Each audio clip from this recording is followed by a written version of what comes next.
Hello and welcome to Red Gaming Tech. I'm the Kid, and this is the second lesson in the C# programming tutorial series.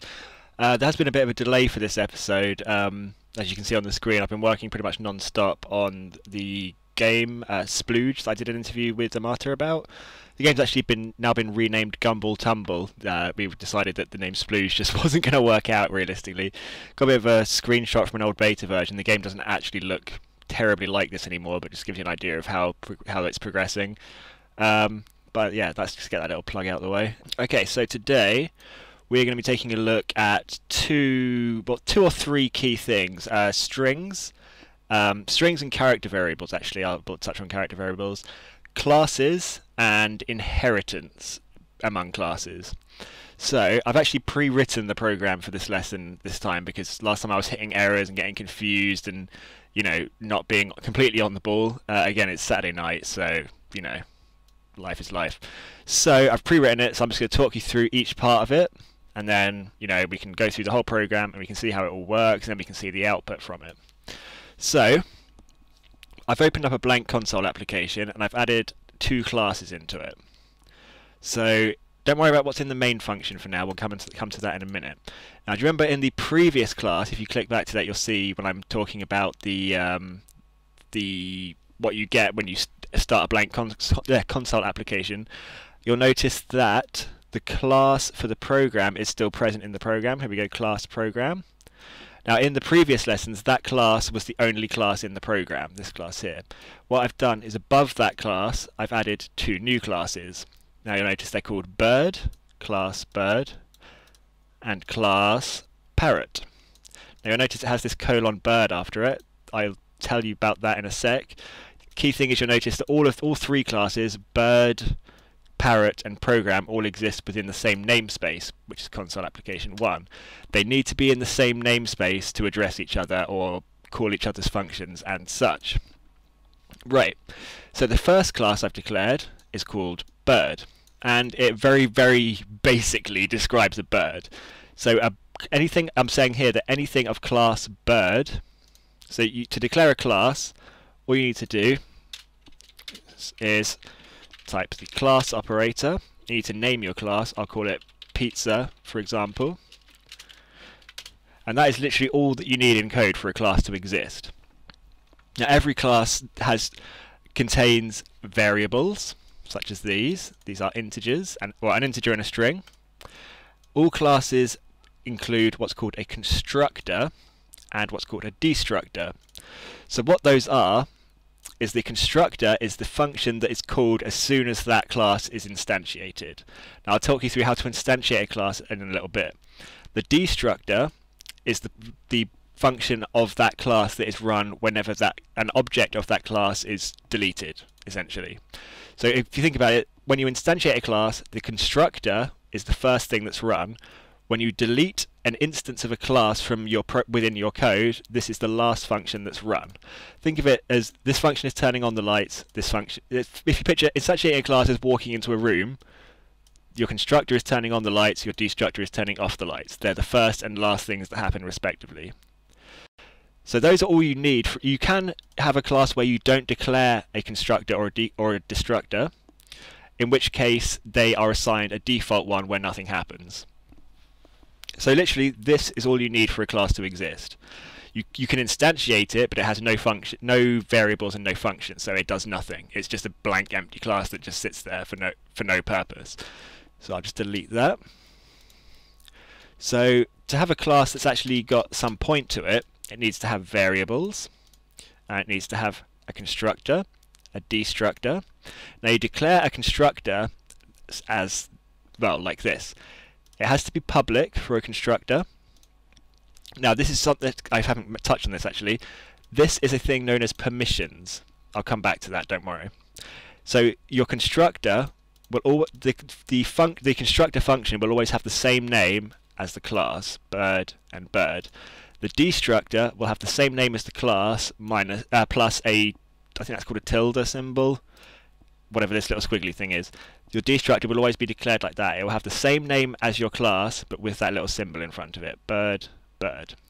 Now my destructor here doesn't actually do anything. It just does nothing, since I don't want anything to happen when I delete an instance of this class. Coming down, we have two functions in this class. Now they're both public. This is something I'll come on to in a minute, the virtual. All you need to really focus on right now is void and fly. Remember when I was talking about functions in the previous class, I mentioned that the declarator before the function name is telling the interpreter what type of value that function will return. Now this function here doesn't return a value, so you put void, it doesn't return anything, it just does something, it doesn't return a value back. I'm going to come on to functions that return things in a later lesson. For now we're going to be working with void functions. So we have a function called fly, and all it does is write that line to the console. We have a function called eat, which also just writes a line to the console. So that is the basic structure of a class. Now, this is a very, very basic class. It doesn't really do much. It just holds a couple of variables and performs a couple of functions. The second class that I've declared is called Parrot. Now you'll notice this semicolon bird. What that is an inheritance declarator. So I'm saying there exists a class, it's called Parrot, and it inherits from bird. What that means in practice is that any instance of the class Parrot within your program will inherit all of the functions and variables of its parent class. The parent class being the class that it's inheriting from, which in this case is bird. So by default, Parrot will have a copy of every function in bird and every variable in bird. And so essentially, Parrot will include an integer called age and a string called name. So I don't have to declare them again. Because I've declared that it's inheriting from bird, it's implicit that this class includes those variables as well as all the functions of bird, the functions being these. Now, this is where this virtual word comes into it. When you declare a function in a parent class, if you want the classes below it, so classes that inherit from it, to be able to override that function, you have to declare it as virtual in the parent class. What overriding is, I'll give you an example. I've done it in Parrot here. I've actually commented it out for now because I'm going to show you in practice what overriding a function actually does. You can actually use this keyword override. So if in Parrot I'm declaring two functions, fly and eat, and you'll notice in the parent class, which is bird, there are also functions called fly and eat. Because Parrot inherits everything from bird, Parrot also inherits these two functions. So I've declared them as virtual in the parent class using the virtual keyword to allow those classes to be overridden in subclasses. And what I'm doing in this part of code that's commented out is using the override operator to say that I'm declaring that these functions that I've inherited, I'm going to override them. So instead of doing what they do in the parent class, I'm going to make them do something different. And the different thing I'm doing with them is making them say a different thing. So here they say pigeon is flying and pigeon is eating. In the parent class they say bird is flying and bird is eating. So this class is the class Parrot is inheriting those functions, and I'm then overriding them. For now I'm not going to override them.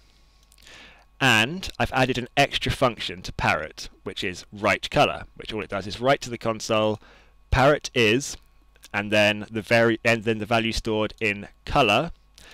Now the this dot within when you use the this operator within a class, pretty logically you're referring to this class. So where this class has a variable called color, which isn't included in the parent class, so that variable is unique to Parrot. So Parrot inherits all the variables within bird, and then I've added one that only exists within Parrot called color, and it's a string. So you'll notice in the constructor for Parrot, now this is an important thing, when you are creating a class that inherits from another class, you can have it inherit the parent class's constructor and destructor, or you can declare separate ones. What I've done here is I've inherited what I'm doing here is I'm saying this is the constructor, public Parrot. Remember, the constructor has to have the same name as the class. And what I'm saying here is I want to use the base classes constructor. So the Parrot's constructor inherits base classes constructor and passes it these two variables. Because remember, the constructor of bird takes two arguments, age and name, and then assigns them to the relevant variable. So it takes in the integer, which is age, takes in a string, which is name, then assigns age to this.age. So it takes the number that's in here and puts it in this class's age variable, which is up here.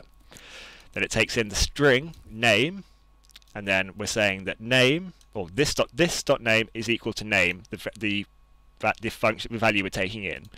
You don't have to call them the same thing as the value in as the variable within the class. I could call this 1 and it's going to start complaining now, but I could say 1 and 2, and I could put 1 and 2 there.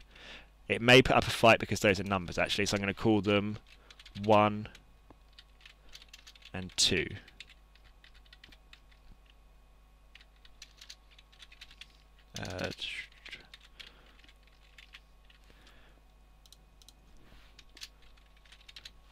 So they can be called whatever you like. They don't.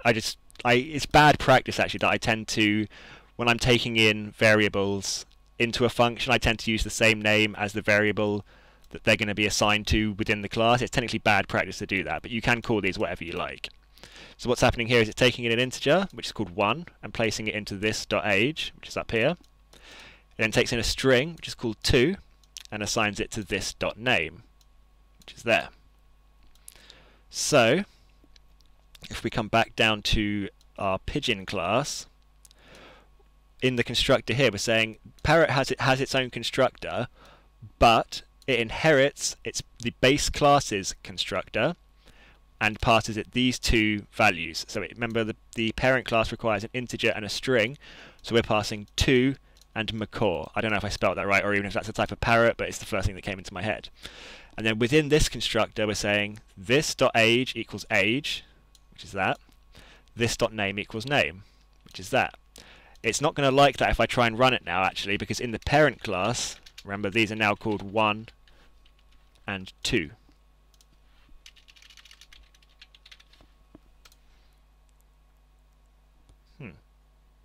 Did I save those changes?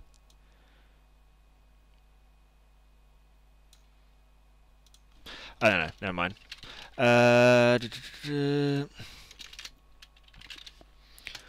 So, in the parent class's constructor, in the parent class, you'll notice I've declared these variables as protected, and you'll notice that I have things like public here, or public there. Now this is a thing called, what is it called? What's the word for it? It's called a security level, essentially. Now there are 3 security levels you can have on a variable or a function. You can have public, which means that absolutely anything within your program has access to that function and can call it or change it or anything like that. You can have protected, which means that that class can any function within that class can access it, and any class that inherits from that class can also access that variable or function. And the final one is private, which means that only functions within that specific class can access that function or variable. So those are the 3 security levels that exist within C#. So it's generally good practice to make functions public unless you need to have them protected or private. It's generally a good idea to have variables either protected or private. That's just good practice within C#. It would take me forever to explain why. In a later lesson I'll probably go into that, but we'll just take that as read for now. So we have this constructor here, which is called Parrot. It inherits all the functionality of the base class. The base class of a class is the class it inherits from. Bit of a mouthful. So it inherits its base class's constructor with these values and then assigns them to these variables. But it also does one more thing. It assigns the value red to this.color. this dot color being this function here, which is unique to Parrot, even though Parrot inherits from Bird. Don't worry if you're finding this complicated. It is a little bit complex and it takes a little while to learn, but you will get the hang of it. So the Parrot class also includes one function which is unique to it, but meaning that it doesn't exist in the parent or base class. And this function is public, it doesn't return anything, and it's called writeColor. And all it does is output this line plus, so it's outputting that string. And if you put a plus like that after a string, you're saying output this string, then this. And so you're outputting the value stored in this dot color. Because in the constructor we declared that to equal red, that will output Parrot is red. So in our actual main function here, what we're doing is we're instantiating an object of class Bird in this line. So we're saying that there exists an instance of Bird called Bird1. Oh bollocks! So and what we're going to do with that is we're saying that there exists an instance of Bird1. Oh my god, I keep doing that. And its value. So if we're going to store in this variable, the variable is of type Bird, and its value, it contains the new declarator means that you're creating a new instance, and we're creating a new Bird, and we're passing its constructor these two values, 1 and Robin. So its age is 1, its name is Robin.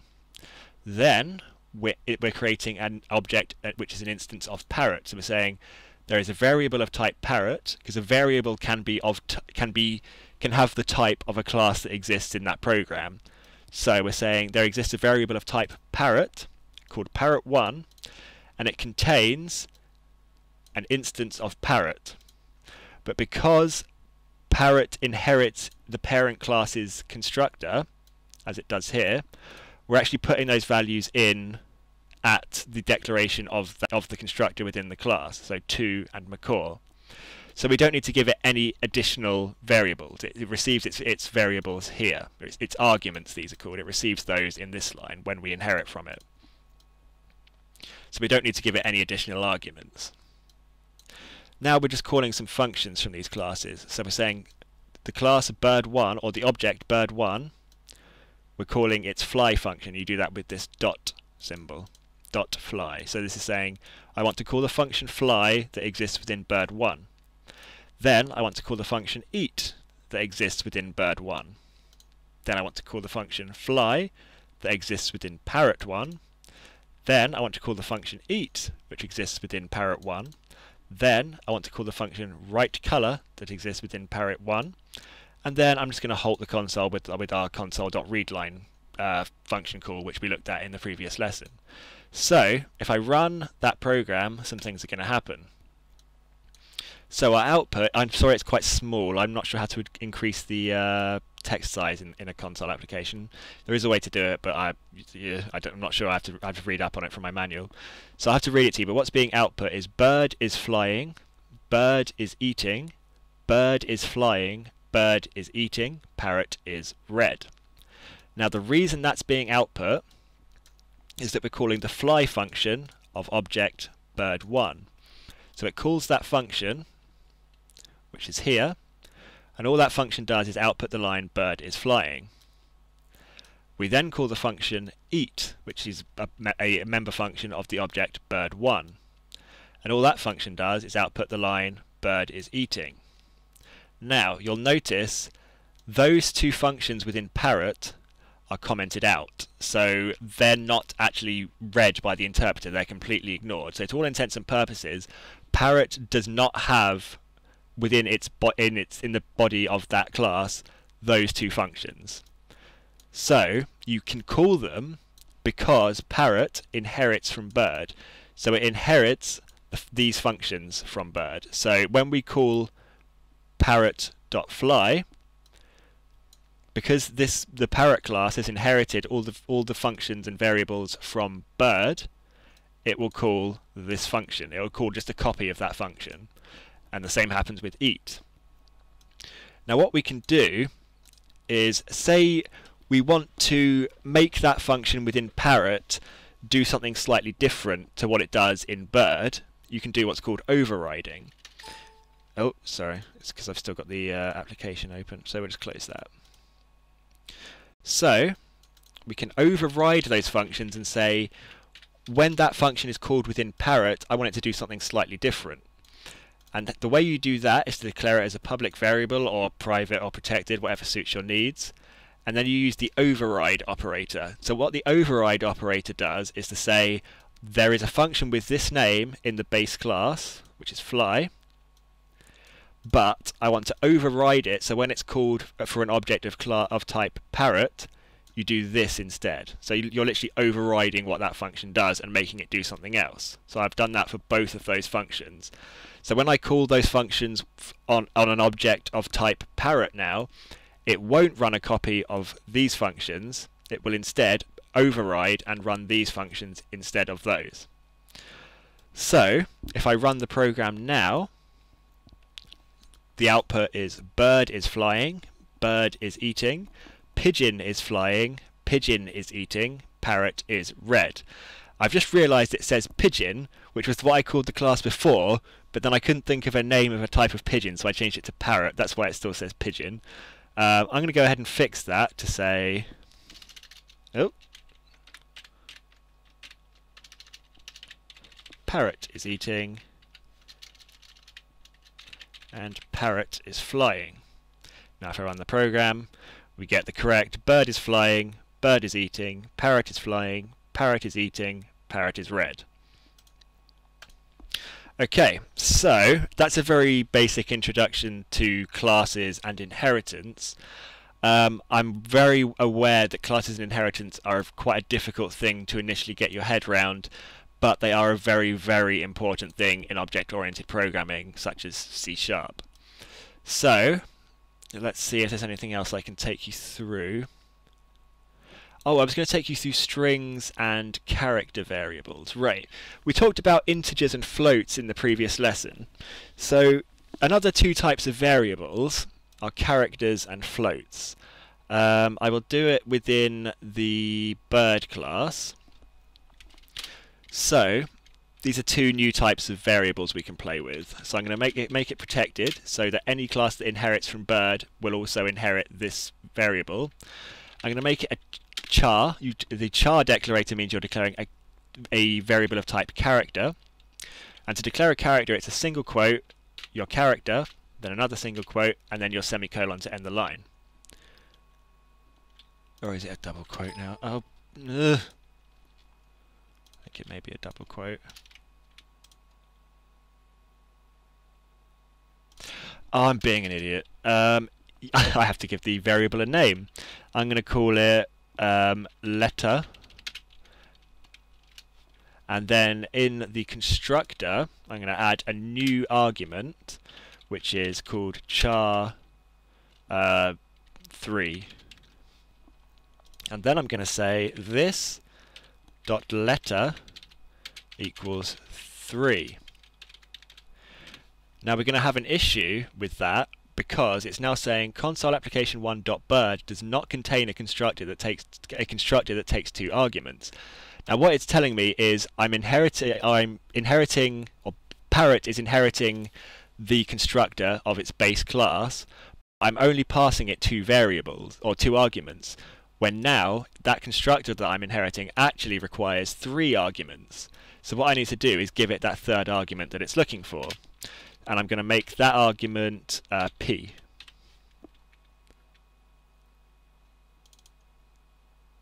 Oh, and I also need to do the same here, give it that extra argument that it wants, p. So now that constructor takes 3 arguments. Now what a character variable is, the char, is a variable type that contains 1 character. Now, 1 character can be any alphanumeric character. So it can be any of the letters of the alphabet, it can be a number, it can be a symbol. Well, it can't be that symbol because that's actually a protected symbol. But it could be, say, an underscore. So a character variable can contain one character. Now things you might use that for are flags, or there aren't a lot of times that you tend to use just one character, but the character variable forms the basis of a much more commonly used variable type, which is string. And what a string is an array of characters. Now I'm going to look at arrays probably next lesson. We'll look at arrays of different variable types and how you can manipulate them, because that's probably enough to fill a whole lesson just looking at arrays, because they're quite a complex thing. But the string variable type it consists of an array of characters. So it contains many characters. So a string, which you declare with the declarator string, obviously, takes data in this format. So it has double quotes as opposed to the single quotes that you use to declare a character. And what goes in between is simply the string that is going to go within that array of characters. So this string, once I pass it this information, will be an array of, I don't know, about 16 characters. The space does count as a character. So things that you can use strings for are for storing strings of information. So people's names, the names of businesses, just any text you want to use anywhere. The string and characters are the variables you use for handling alphanumeric characters. And a char character can only contain one of them. A string can contain many. There is a limit to how long a string can be, but I'm not entirely sure what it is right now. I'll have to look it up in my massive reference book. But it can hold a substantial amount of text. So now that we've added in this character variable to the bird's constructor, which we're calling 3 here, we're now, whenever we instantiate an object of class bird or parrot, we pass its constructor an extra variable, this one here, which is p in this instance. So we're passing that character which it's looking for, called 3. We're telling it that 3 is equal to p. So, and then we're taking that character. So my scroll wheel on this mouse is messed up. We're taking that character. Well, actually, we're not doing anything with that character at the moment. Oh yes, we are actually. We're taking it and putting it into this .letter, putting it into this variable. So the instance of a bird that we instantiate here, its letter variable will contain the value p. So if we add a function to bird, we'll make it public and virtual so it can be overridden. Void and show letter. We'll call it show letter. Takes no arguments. Actually, I'm not sure whether I explained that well enough. Any arguments that a function takes go between these brackets. Now, arguments are values that are passed to that function that it's going to need. So if you're writing a function, for example, that adds two numbers together, call it add, the arguments it would need are the two numbers you're adding together. So you could do int a and int b. Now, when you call that function, it's going to expect two arguments to be passed with it. Let's just make it do something. So you could say return a plus b. I'm only going to take a quick look at this. We can look at this in more depth later. Now, what we've done here is we've declared a function that actually has a return type. It returns an integer. So when you call this function called add, you have to pass it two arguments. So rather than calling it like this, bird1.add, and then just two brackets saying you're not passing it any arguments, you have to give it those arguments. So you would say 1 and 2, for example. And what that will do, it's throwing up errors because I put it in the wrong place, but I just want to have them next to each other. What you're doing there is you're saying, I want to run this function and pass it these two arguments. Now that function is expecting two arguments of type integer, which we're giving it. And all it's doing is returning the value that is equal to a plus b. So in this case, it would return 3. So when I call that function, it will run and then pass back 3. So all it will do is add those two numbers together. That's a very simple function that takes arguments. We're going to again look at that more in depth later on, but we'll just touch on that for now.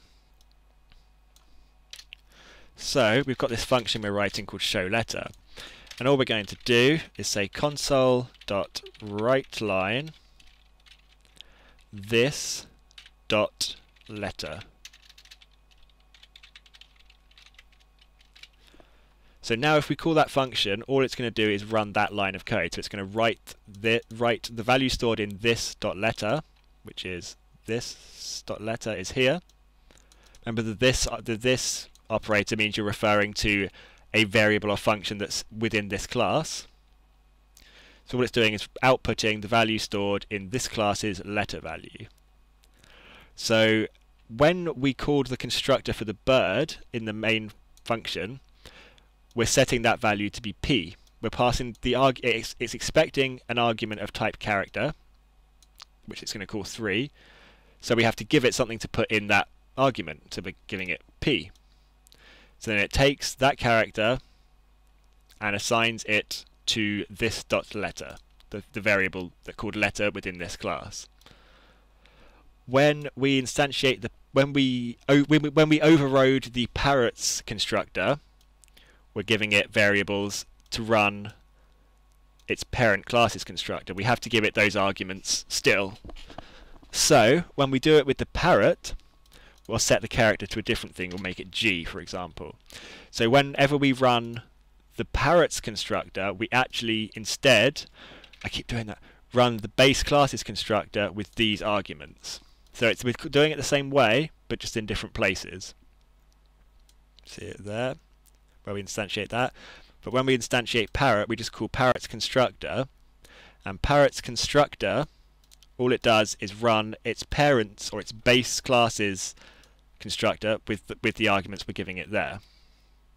So now, notice I haven't actually added this function showLetter to Parrot, but because it exists within bird, and Parrot inherits from bird, Parrot then implicitly has that functionality, or it contains that function, and we're not going to override it. We're just going to keep it exactly the same as its parent's function. So now, if we say bird1 dot, was it showLetter? Yeah, showLetter, and Parrot1 dot showLetter, and then run the program, we get bird is flying, bird is eating, Parrot is flying, Parrot is eating, Parrot is red, P, G. So it's outputting P and G because the birds, the character we passed to bird's constructor was P. The character we passed to the Parrot's constructor, which it inherits from its parent, was G. So we get P and G.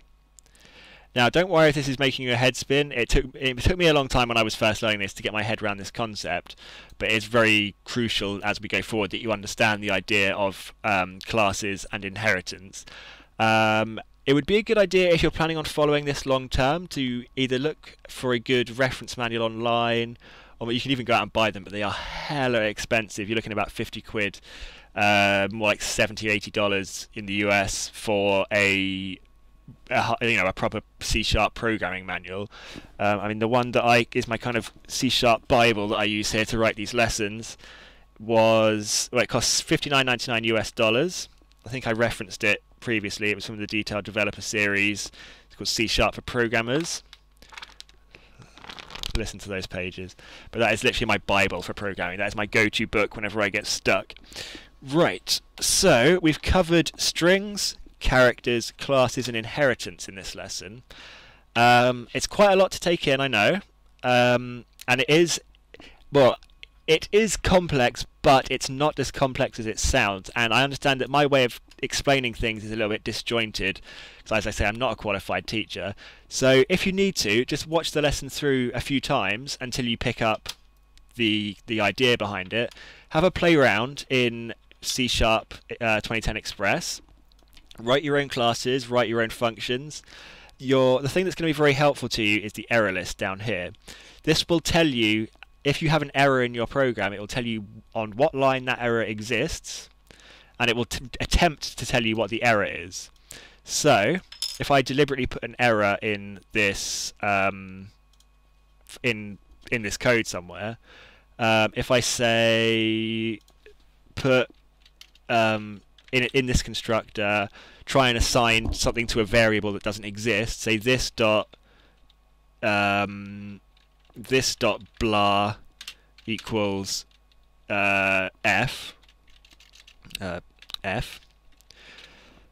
it's going to throw up an error. And what it's going to say is bird does not contain a definition for blah, and no extension method blah accepting a first argument of type bird could be found. Are you missing a using directive or an assembly reference? Excuse me. That was horrible.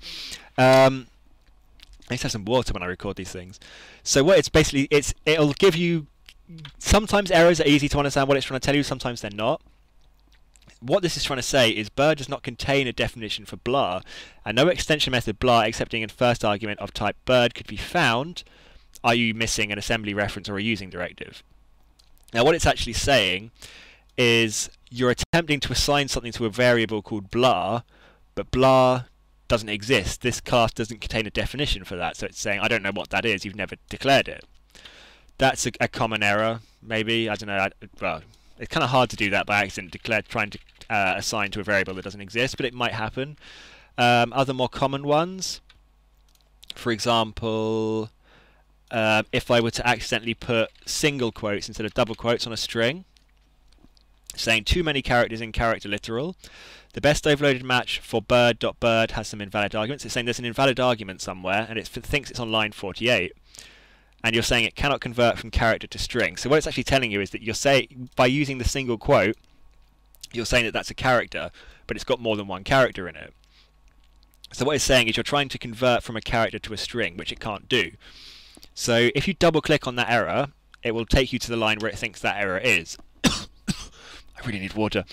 Sometimes, most of the time it'll get it right, sometimes it won't, because your error in code will actually cause an error somewhere completely different in code. But nine times out of 10, it will point to the right line. It's saying this line has a problem, and it's going to try and tell you what the problem is.